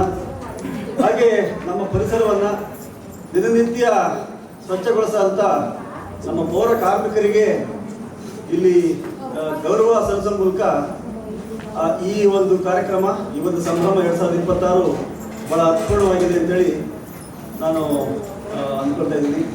ಈ ಕಾರ್ಯಕ್ರಮದಲ್ಲಿ ಭಾಗವಹಿಸಲಿಕ್ಕೆ ಬಹಳ ಖುಷಿ ಆಗ್ತದೆ, ಬಹಳ ಅದೊಂದು ಹೆಮ್ಮೆಯ ಸಂಗತಿ ಕೂಡ. ಪರಿಸರ ಪತ್ರಿಕೋದ್ಯಮ ಆ ವಿಚಾರ ತಗೊಂಡಾಗ ಕೇವಲ 2 ಮಾತಲ್ಲಿ ನನ್ನ ಮಾತನ್ನು ಮುಗಿಸ್ತೀನಿ. ರಾಜ್ಯದಲ್ಲಿ ತುಂಬ ಪತ್ರಕರ್ತರು ನಮ್ಮ ಪರಿಸರ ಚಳವಳಿಗಳನ್ನು ಕಟ್ಟಿ ಮುನ್ನಡೆಸಿದ್ದಾರೆ. ಅದು ಹರಿಹರ ಪಾಲಿಫೈಬರ್ ಇರ್ಬೋದು, ಕುದುರೆಮುಖ ಇರ್ಬೋದು, ಅಥವಾ ಸೈಲೆಂಟ್ ವ್ಯಾಲಿ ಇರ್ಬೋದು, ನಮ್ಮ ಕೇರಳದ ಸಾಕಷ್ಟು ಪರಿಸರ ಸಂಬಂಧಿ ಚಳವಳಿಗಳಲ್ಲಿ ತುಂಗಾ ಉಳಿಸಿ ಆ ಒಂದು ಚಳವಳಿ ಇರ್ಬೋದು. ಬಹುತೇಕ ಪತ್ರಕರ್ತರು ಅದಕ್ಕೆ ಒಂದು ಚಾಲನೆಯನ್ನು ಕೊಟ್ಟು ನಿರಂತರವಾಗಿ ಮುನ್ನಡೆಸಿ ಬೇರೆ ಬೇರೆ ಪತ್ರಿಕೆಗಳಲ್ಲಿ ಬೇರೆ ಬೇರೆ ಆ್ಯಂಗಲ್ಗಳಲ್ಲಿ ಅದರ ವರದಿಗಳನ್ನು, ಅದರ ಸಾಧ್ಯತೆಗಳನ್ನು ಬರೆದು ನಾಗರಿಕರನ್ನು ಎಚ್ಚರಿಸಿದ್ರಿಂದ ಆ ಒಂದು ಪರಿಸರಕ್ಕೆ ಸಂಬಂಧಪಟ್ಟಂಥ ಎಷ್ಟೋ ವಿಚಾರಗಳು ನಮ್ಮಲ್ಲಿ ಈಗ ನಮ್ಮ ಪರಿಸರ ಉಳಿಲಿಕ್ಕೆ ಒಂದು ಕುದುರೆಮುಖ ರಾಷ್ಟ್ರೀಯ ಉದ್ಯಾನವನ ಆಗಿರ್ಬೋದು, ಅಥವಾ ತುಂಗಾ ನದಿಯ ಆಮೇಲೆ ಆಗಿರ್ಬೋದು, ಈಗೇನು ಅಘನಾಶಿನಿ ಇದೆಲ್ಲ ಇದೆಯಲ್ಲ, ಇವೆಲ್ಲವೂ ಕೂಡ ಪರಿಸರ ಚಳವಳಿಗಳು ಪತ್ರಕರ್ತರಿಂದ ಆರಂಭ ಆಗಿ ಅವು ಇಡೀ ಸಮಾಜವನ್ನ ಮುಟ್ಟಿದಂಥವು. ಹಾಗಾಗಿ ನಮ್ಮ ಒಂದು ಏನಿದೆ, ನಮ್ಮಲ್ಲಿ ಇರುವಂಥ ಒಂದು ವಿದ್ಯೆ ಒಂದು ದೊಡ್ಡ ಮಟ್ಟದ ಸಂರಕ್ಷಣೆಗೆ, ನಮ್ಮ ಸಮಾಜದ ಉಳಿಕೆಗೆ ಅದು ಉಪಯೋಗ ಆಗುತ್ತೆ ಅಂತೇಳಿ ನನ್ನ ಭಾವನೆ. ನನ್ನದೇ ಒಂದು ಅನುಭವ ಹೇಳಲಿಕ್ಕೆ ಬಯಸ್ತಿದೆ. ತುಮಕೂರಲ್ಲಿ ಯಾದಗಿರಿ ಅಂತೇಳಿ ಕೊರಟಗೆರೆ ಹತ್ರ ಯಾವುದೋ ಫ್ಯಾಕ್ಟ್ರಿಯ ವೇಸ್ಟ್ ಅನ್ನು ತಂದು ಆ ಒಂದು ಒಬ್ಬರ ಹೊಲದಲ್ಲಿ ದೊಡ್ಡ ದೊಡ್ಡ ಗುಂಡಿ ತೆಗೆದು JCBಗಳಲ್ಲಿ ರಾತ್ರಿ ಮುಚ್ಚಿ ಹೋಗಿರ್ತಾರೆ. ಅದರಿಂದ 100 ಮೀಟರ್ ದೂರ ಇರುವಂತ ಒಬ್ರು ಬೋರ್ವೆಲ್ ಅಲ್ಲಿ ಇಕ್ಕಿದಂಗೆ ಒಂದು 2-3 ತಿಂಗಳಾದ್ಮೇಲೆ ನೊರೆ ನೀರು, ಆ ಇಡೀ ನೀರನ್ನು ಹಾಯಿಸಿದ್ರೆ ಅವ್ರ ಟೊಮಾಟೊ ಎಲ್ಲ ಸುಟ್ಟೋಗುತ್ತೆ, ಅವ್ರ ಕನಕಾಂಬರ ಸುಟ್ಟೋಗುತ್ತೆ, ಅವರ ರಾಗಿ ಹೊಲ ಸುಟ್ಟೋಗುತ್ತೆ. ಅವರು ಇಲಾಖೆಗೆ ಹೋಗ್ತಾರೆ, DC ಆಫೀಸಿಗೆ ಬರ್ತಾರೆ, ಏನೆಲ್ಲ ಆದ್ರೂ ಕೂಡ ಸಮಸ್ಯೆ ಬಗ್ಗೆ ಇದೆ. ನಮ್ಮ ಹತ್ರ ಬರ್ತಾರೆ ಯಾವುದೋ ಒಂದು ಸಭೆಯಲ್ಲಿ. ನಾವು ಈ ಮಾಲಿನ್ಯ ನಿಯಂತ್ರಣ ಮಂಡಳಿ ಇವರಿಗೆಲ್ಲ ಸಂಪರ್ಕ ಮಾಡಿದ್ರು ಕೂಡ ಅದು ಯಾವ್ದೋ ಖಾಸಗಿ ಜಮೀನು, ಆ ಖಾಸಗಿ ಜಮೀನಲ್ಲಿ ಯಾರೋ ತಂದು ಇಂಡಸ್ಟ್ರಿ ವೇಸ್ಟ್ ಇಲ್ಲಿಂದ ತಮಿಳ್ನಾಡಿಂದ ತಂದು ಹಾಕೋಗಿದ್ದಾರೆ. ಅದಕ್ಕೆ ಏನು ನಾವ್ಯಾಕೆ ತೆಗಿಯೋಕ್ಕಾಗುತ್ತೆ ಅಂತೇಳಿ ಎಲ್ಲರದ್ದು ಕೂಡ ಟೆಕ್ನಿಕಲ್ ಪ್ರಾಬ್ಲಮ್ಸ್. ಅವಾಗ ನಾವು ಮಾಡಿದಿಷ್ಟೇ, ಡೌನ್ ಟು ಅರ್ತ್ ಪತ್ರಿಕೆಯವ್ರನ್ನ ಸಂಪರ್ಕ ಮಾಡಿ ಒಂದು ಸಣ್ಣ ವರದಿ ಮಾಡಿದ್ರು ಅವರು, ಆದರೆ ತುಂಬಾ ಪರಿಣಾಮಕಾರಿಯಾಗಿ ಮಾಡಿದ್ರು. ಡೌನ್ ಟು ಅರ್ತ್ ಪತ್ರಿಕೆ ನಿಮಗೆಲ್ಲ ಗೊತ್ತಿರ್ಬೋದು. ಅದಾದ ನಂತರ ಡೌನ್ ಟು ಅರ್ತ್ ಪತ್ರಿಕೆ ಇಂಗ್ಲಿಷ್ ಪತ್ರಿಕೆ, ಅದರಿಂದ ಅದು ನಮಗೆ ಸಮಸ್ಯೆ ಬಗೆಯಿರಲಿಲ್ಲ. ಅವಾಗ ವಿಜಯ ಕರ್ನಾಟಕ ಪತ್ರಿಕೆಯಲ್ಲಿ ನಾನು ಒಂದು ಲೇಖನ ಬರೆದೆ, ಅನ್ನದ ಬಟ್ಟಲಿಗೆ ವಿಷದ ನೀರು ಅಂತ. ಅವತ್ತು ಭಾನುವಾರ ಪ್ರಕಟ ಆಯಿತು, ಸೋಮವಾರ ಲೋಕಾಯುಕ್ತದಿಂದ ಸುಮೋಟೋ ಕೇಸ್ ಬುಕ್ ಆಯಿತು. ಮರು ದಿವಸನೇ ಚುಕ್ಕಿ ನಂಜನಸ್ವಾಮಿ ಅವರ ಏಕಸದಸ್ಯ ಒಂದು ಸಮಿತಿ ಮಾಡಿ ಇದ್ರ ಬಗ್ಗೆ ವಿವರ ಕೊಡಿ ಅಂತೇಳಿ. ಒಂದೇ ವಾರದಲ್ಲಿ ಆ ಇಡೀ ಮಣ್ಣು ಒಂದಡಿ ಸಮೇತ ಆ ವೇಸ್ಟ್ನ ತೆಗೆಸಿ ಆ ದಾಬಸ್ಪೇಟೆ ಏನು ತ್ಯಾಜ್ಯ ಸಂಸ್ಕರಣಾ ಘಟಕ ಇದೆಯಲ್ಲ ಅಲ್ಲಿಗೆ ಶಿಫ್ಟ್ ಮಾಡಿ ಆ ಸಮಸ್ಯೆನ ಬಗೆಹರಿಸಿ. ಅಂದ್ರೆ ಒಂದು ಲೇಖನ, ವಿಜಯ ಕರ್ನಾಟಕ ಪತ್ರಿಕೆಯಲ್ಲಿ ಬಂದಂತ ಒಂದು ಲೇಖನ ಎಷ್ಟೆಲ್ಲ ಪರಿಣಾಮ ಬೀರ್ತದೆ ಅಂದ್ರೆ ನಮ್ಮ ಮಟ್ಟದಲ್ಲಿ ಹೇಗೆ ನಮ್ಮ ವಿದ್ಯೆಯನ್ನ, ನಮ್ಮ ಬರವಣಿಗೆನ, ನಮ್ಮ ಕಲಿಕೆಯ ಅನುಭವವನ್ನು ಉಪಯೋಗಿಸ್ಕೋಬಹುದು, ಆ ನಿಟ್ಟಿನಲ್ಲಿ ನಮ್ಮ ಸುತ್ತಮುತ್ತ ಇರತಕ್ಕಂಥ ಸಣ್ಣ ಸಣ್ಣ ಸಮಸ್ಯೆಗಳನ್ನ ಬಗೆಹರಿಸೋದು ಅನ್ನೋದಕ್ಕೆ ಇದೊಂದು ದೊಡ್ಡ ಉದಾಹರಣೆ. ಹಾಗಾಗಿ ನಿಮ್ಮಲ್ಲೂ ಕೂಡ ಆ ಒಂದು ಮನೋಭಾವ ಬರಲಿ. ನಮ್ಮ ಗ್ರಾಮ, ನಮ್ಮ ಊರು, ನಮ್ಮ ಸಮಾಜ, ನಮ್ಮ ಹಳ್ಳಿಗಳನ್ನ ಈ ಮೂಲಕ ನಾವು ಸ್ವಚ್ಛವಾಗಿ ಇಟ್ಕೊಳ್ಳೋಣ, ಶುದ್ಧವಾಗಿ ಇಟ್ಕೊಳ್ಳೋಣ ಅಂತ ಹೇಳ್ತಾ ಇಲ್ಲಿ ಕರೆದು ನನಗೆ ಮಾತಾಡಲಿಕ್ಕೆ, ಈ ಸಮಾರಂಭದಲ್ಲಿ ಭಾಗವಹಿಸಲಿಕ್ಕೆ ಅವಕಾಶ ಕೊಟ್ಟಂತ ಮುದ್ದೇಶರು ಹಾಗೆ ಅವರೆಲ್ಲ ಸಿಬ್ಬಂದಿಗಳು, ಹಾಗೆ ಇದುವರೆಗೂ ಈ ಮಾತುಗಳನ್ನ ಕೇಳಿದಂತ ನಿಮ್ಮೆಲ್ಲರಿಗೂ ವಂದಿಸಿ ನಾನು ಮಾತು ಮುಗಿಸ್ತೀನಿ. ನಮಸ್ಕಾರ. ಕ್ಷೇತ್ರದಲ್ಲಿ ಆಗಿದೆ ಅಂತ ಎಲ್ಲ ವಿಷಯಗಳನ್ನ ಬಹಳ ಸ್ಪಷ್ಟವಾಗಿ ಹೇಳಿದ್ದಾರೆ. ಇನ್ನೇನು ನಾವು ಹೇಳಕ್ಕೆ ಉಳಿದೇ ಇಲ್ಲ. ಅಲ್ಲಿಂದ ಇನ್ನೂ ಮುಂದೆ ಹೋಗಿ ಸಿಟಿಸನ್ ಜರ್ನಲಿಸಮ್ ಬಗ್ಗೆನೂ ಹೇಳಿದ್ದಾರೆ, ಪಾಡ್ಕಾಸ್ಟ್ ಬಗ್ಗೆ ಹೇಳಿದ್ದಾರೆ, ಬ್ಲಾಗ್ ಬಗ್ಗೆ ಹೇಳಿದ್ದಾರೆ, ಎಲ್ಲದೂ ಕೂಡ ಹೇಳಿದ್ದಾರೆ. ಸಿಟಿಸನ್ ಜರ್ನಲಿಸಮ್ ಹುಟ್ಟಿದ್ದೆ ಇಲ್ಲೆಲ್ಲೂ ಸರಿ ಇಲ್ಲ ಅಂತ ಹುಟ್ಟಿದ್ದು. ಸಿಟಿಸನ್ ಜರ್ನಲಿಸಮ್ ಯಾರ್ಯಾರು ಇಲ್ಲಿ ಕಠೋರವಾಗಿ ಬರೀತಾ ಇದ್ರು, ಯಾರ್ಯಾರು ಇಲ್ಲಿ ನೇರವಾಗಿ ಮಾತಾಡ್ತಾ ಇದ್ರು ಅಂಥವ್ರು ಸ್ಟಾರ್ಟ್ ಮಾಡಿದ್ದು ಸಿಟಿಸನ್ ಜರ್ನಲಿಸಮ್. ಮುಖ್ಯವಾಗಿ ಇಲ್ಲಿ ಇತ್ತೀಚೆಗೆ ಕಳೆದ ಒಂದು ದಶಕದಿಂದ ಪತ್ರಿಕೋದ್ಯಮ, ಅದು ಕನ್ನಡ ಪತ್ರಿಕೋದ್ಯಮದಿರ್ಬೋದು, ಇಂಗ್ಲಿಷ್ ಪತ್ರಿಕೋದ್ಯಮದಿರ್ಬೋದು, ಎಲ್ಲದೂ ಕೂಡ ಕಾರ್ಪೊರೇಟ್ ಆಗಿದೆ. ಅಂದರೆ ಪತ್ರಿಕೋದ್ಯಮ ಅಂದರೆ ಲಾಭಕ್ಕೋಸ್ಕರ ಮಾಡುವಂಥ ಕೆಲಸ ಆಗಿದೆ. ಇದಂತೂ ಸ್ಪಷ್ಟ. ಹೀಗಾಗಿರೋದ್ರಿಂದನೇ ಪರಿಸರ ಪತ್ರಿಕೋದ್ಯಮ ಇರ್ಬೋದು, ಕೃಷಿ ಪತ್ರಿಕೋದ್ಯಮ ಇರ್ಬೋದು, ಅಭಿವೃದ್ಧಿ ಪತ್ರಿಕೋದ್ಯಮ ಇರ್ಬೋದು, ಇದಕ್ಕೆ ಜಾಗ ಇಲ್ಲದಂಗಾಗಿದೆ. ಇದು ಸ್ಪಷ್ಟ, ಇದರಲ್ಲೇನು ಎರಡು ಮಾತಿಲ್ಲ. ನಾನು ಕನ್ನಡ ದಿನಪತ್ರಿಕೆಗಳಲ್ಲಿ ಕೃಷಿ ಸುದ್ದಿ ಅಂತ ಹೇಳಿ ನನ್ನ ಸಂಶೋಧನೆ ಮಾಡಿದೆ, PhD ಮೈಸೂರು ಯೂನಿವರ್ಸಿಟಿಗೆ 2013ರಲ್ಲಿ. ಕನ್ನಡದ 6 ಪ್ರಮುಖ ದಿನಪತ್ರಿಕೆಗಳು ತಗೊಂಡಿದ್ದೆ. ಕನ್ನಡಪ್ರಭ, ಪ್ರಜಾವಾಣಿ, ಉದಯವಾಣಿ ಎಲ್ಲ ತಗೊಂಡಾಗ ಎಲ್ಲದರಲ್ಲೂ ನೋಡಿದ್ದು ಗರಿಷ್ಠ ಸ್ಪೇಸ್ ಕೊಟ್ಟಿದ್ದು 4.9%. ಅಷ್ಟು ಬಿಟ್ಟರೆ ಅದಕ್ಕಿಂತ ಜಾಸ್ತಿ ಸುದ್ದಿ ಬರಲೇ ಇಲ್ಲ. ಆಮೇಲೆ 2-3 ಪತ್ರಿಕೆಗಳು ಒಂದೇ ಒಂದು ಸಂಪಾದಕೀಯನೂ ಬರೆದಿರಲಿಲ್ಲ ಒಂದು ವರ್ಷದಲ್ಲಿ ಕೃಷಿ ಬಗ್ಗೆ. ಇದೆಲ್ಲ ಏನಕ್ಕೆ ಆಗ್ತಾ ಇದೆ ಅಂದ್ರೆ, ಯಾವಾಗ ಕಾರ್ಪೊರೇಟ್ ಒಂದು ಲಕ್ಷಣಗಳು ಪತ್ರಿಕೋದ್ಯಮದಲ್ಲಿ ಬಂತು, ಯಾವಾಗ ಫಾರಿನ್ ಡೈರೆಕ್ಟ್ ಇನ್ವೆಸ್ಟ್ಮೆಂಟ್ ಬಂತು, ಯಾವಾಗ ಲಾಭ ಬಂತು, ಯಾವಾಗ ರಾಜಕಾರಣಿಗಳು ಅವರ ಉದ್ದೇಶಗಳಿಗೋಸ್ಕರ ಒಂದೊಂದು ಪತ್ರಿಕೆಗಳನ್ನ ಸ್ಟಾರ್ಟ್ ಮಾಡಿದ್ರು ಅಥವಾ ಇದ್ದ ಮಾಧ್ಯಮ ಸಂಸ್ಥೆಗಳನ್ನ ಕೊಂಡುಕೊಂಡ್ರು, ಆವಾಗ ಈ ಥರದ್ದೆಲ್ಲ ಚಾಲನೆಗೆ ಬಂತು. ಆದರೂ ಕೂಡ ನಾವು ಇವತ್ತಿನ ಸಂದರ್ಭದಲ್ಲಿ ಕೃಷಿ ಪತ್ರಿಕೋದ್ಯಮ, ಪರಿಸರ ಪತ್ರಿಕೋದ್ಯಮ ಮತ್ತು ಅಭಿವೃದ್ಧಿ ಪತ್ರಿಕೋದ್ಯಮ, ಈ ಮೂರು ಕೂಡ ಪತ್ರಿಕೋದ್ಯಮದಲ್ಲಿ ಬಹಳ ಮುಖ್ಯವಾದ ಅಂಗಗಳು. ಅವ್ರನ್ನ ಉಳಿಸ್ಕೊಂಡು ಬೆಳೆಸ್ಕೊಂಡು ಹೋಗ್ಬೇಕಾದಂಥದ್ದು ಎಲ್ಲರ ಮೇಲೆ ಇದೆ, ವಿಶೇಷವಾಗಿ ಮಾಧ್ಯಮ ವಿದ್ಯಾರ್ಥಿಗಳ ಮೇಲೆ ಇದೆ. ಅದನ್ನು ಎಲ್ಲರೂ ಕೂಡ ಅರ್ಥಕೊಬೇಕು. ಮತ್ತು ಎಲ್ಲರೂ ಹೇಳಿದ್ರು ಇಲ್ಲಿ ಕಾಂಟೆಂಪ್ರರಿ ಇಶ್ಯೂಸು ಮತ್ತು ನಮ್ಮ ನಡುವೆ ಏನೆಲ್ಲ ನಡೀತಿದೆ ಅನ್ನೋದ್ರ ಬಗ್ಗೆ ಕೂಡ ಗಮನ ಕೊಡಬೇಕು. ಎಲ್ಲದಕ್ಕಿಂತ ವಿಶೇಷವಾಗಿ ವಿದ್ಯಾರ್ಥಿನಿಯರಲ್ಲಿ ನಾವು ಏನು ಗಮನಿಸಿದ್ವಿ ಅಂದರೆ, ಒಂದು ಮಹಿಳಾ ಮೀಸಲಾತಿ ಬಗ್ಗೆ ನಡೆದಂಥದ್ದು ಏನು, ಯಾಕೆ ಬಿದ್ದೋಯ್ತು ಮಹಿಳಾ ಮೀಸಲಾತಿ ಅಂತ ಬಗ್ಗೆ ಏನು ಚರ್ಚೆನೇ ಆಗಿಲ್ಲ. ಇಲ್ಲಿ ಮಹಿಳಾ ಮೀಸಲಾತಿ ವಿಷಯನೇ ಬರಲಿಲ್ಲ, ಬೇರೆ ವಿಷಯಕ್ಕೋಸ್ಕರ ಮಹಿಳಾ ಮೀಸಲಾತಿ ಬಿದ್ದೋಯ್ತು ಅಷ್ಟೇ. ಅದು ಯಾರೂ ಕೂಡ ಗಮನ ಹರಿಸಲಿಲ್ಲ, ಯಾವ ಮಾಧ್ಯಮಗಳು ಕೂಡ ಚರ್ಚೆ ಮಾಡಲಿಲ್ಲ, ಯಾವ ಪತ್ರಿಕೆಗಳು ಕೂಡ ಚರ್ಚೆ ಮಾಡಲಿಲ್ಲ. ಎಲ್ಲಿವರೆಗೂ ಮಾಧ್ಯಮಗಳು ಸಮಾಜಕ್ಕೆ ಭದ್ರಾಗಿರಲ್ವೋ ಅಲ್ಲಿವರೆಗೂ ನಮ್ಮ ಜನಕ್ಕೆ ಸರಿಯಾದ ಮಾಹಿತಿ ಹೋಗಲ್ಲ. ಇವೆಲ್ಲ ಸರಿ ಹೋಗುತ್ತೋ ಇಲ್ವೋ ಅಂತ ತುಂಬ ಕಷ್ಟದ ಪರಿಸ್ಥಿತಿನಲ್ಲಿದ್ದೀವಿ. ಇದ್ರ ಬಗ್ಗೆ ಒಂದು ದೊಡ್ಡ ಚರ್ಚೆಗಳಾಗಬೇಕು ಅಂತ ಹೇಳ್ತಾ ಈ ಒಂದು ಕಾರ್ಯಕ್ರಮವನ್ನು ಬಹಳಷ್ಟು ಅರ್ಥಪೂರ್ಣವಾಗಿ ಮಾಡಿದ್ದಾರೆ. ಎಲ್ಲ ನಮ್ಮನ್ನ ಸಿರಿಧಾನ್ಯಗಳು ಸ್ವಾಗತಿಸ್ತು, ರಾಗಿ ಬೀಸೋದ್ರ ಮೂಲಕ ಕೆಲಸ ಸ್ಟಾರ್ಟ್ ಮಾಡ್ತಾ ಇದ್ರು ನಮ್ಮ ಮನೇಲೆಲ್ಲ. ಅದೇ ತರ ರಾಗಿ ಬೀಸಿ ಕಾರ್ಯಕ್ರಮ ಸ್ಟಾರ್ಟ್ ಮಾಡಿದ್ರಿ. ಶಿವಕುಮಾರ್ ಸರ್ ಅವರ ಮಾತುಗಳು ಅದ್ಭುತವಾಗಿ ಮಾತಾಡಿದ್ರು, ನಮಗೆಲ್ಲ ಒಂದ್ಸರಿ ರಿಫ್ರೆಶ್ ಆಯಿತು. ನಾನು PhD ಮಾಡಿದ್ದು 2013 ಜರ್ನಲಿಸಮಲ್ಲಿ. ಇವತ್ತು ಸ್ವಲ್ಪ ರಿಫ್ರೆಶ್ ಆಯಿತು. ನಾವು ಓದ್ತಾ ಇದ್ದು ಅದು ಬೇರೆಯವರು ಸ್ವಲ್ಪ ಗಟ್ಟಿ ಧ್ವನಿಲಿ ಅಂದಾಗ ನಮಗೆ ರಿಫ್ರೆಶ್ ಆಯಿತು. ಅದೇ ಥರ ಶಶಿಕುಮಾರ್ ಸರ್ ಅವರು ಕೂಡ ಬಹಳ ಸ್ಪಷ್ಟವಾಗಿ ಮಾತಾಡಿದ್ರು. ನಾನು ಕೂಡ ಇದನ್ನ ಸಾಕ್ಷ್ಯಚಿತ್ರನ ನೋಡಿದೆ. ನನಗೆ ಏನಂದ್ರೆ ಈ ಸಾಕ್ಷ್ಯಚಿತ್ರ ಮಾಡೋರು ಹೇಳ್ಕೊಡ್ಬಾರ್ದು ಅವ್ರಿಗೆ ಏನನ್ನು. ಅವ್ರ ಹತ್ರ ಗ್ಲೌಸ್ ಹಾಕೊಂಡಿಲ್ಲ, ಕೈಗೆ ಗನ್ಬುಟ್ ಹಾಕೊಂಡಿಲ್ಲ, ನಾವು ಗ್ಲೌಸ್ ಹಾಕಕ್ಕೆ ಕೆಲಸ ಮಾಡ್ತೀವಿ, ಗನ್ಬುಟ್ ಹಾಕಕ್ಕೆ ಕೆಲಸ ಮಾಡ್ತೀವಿ ಅಂತ ಹೇಳ್ತಾರೆ ಅವರು.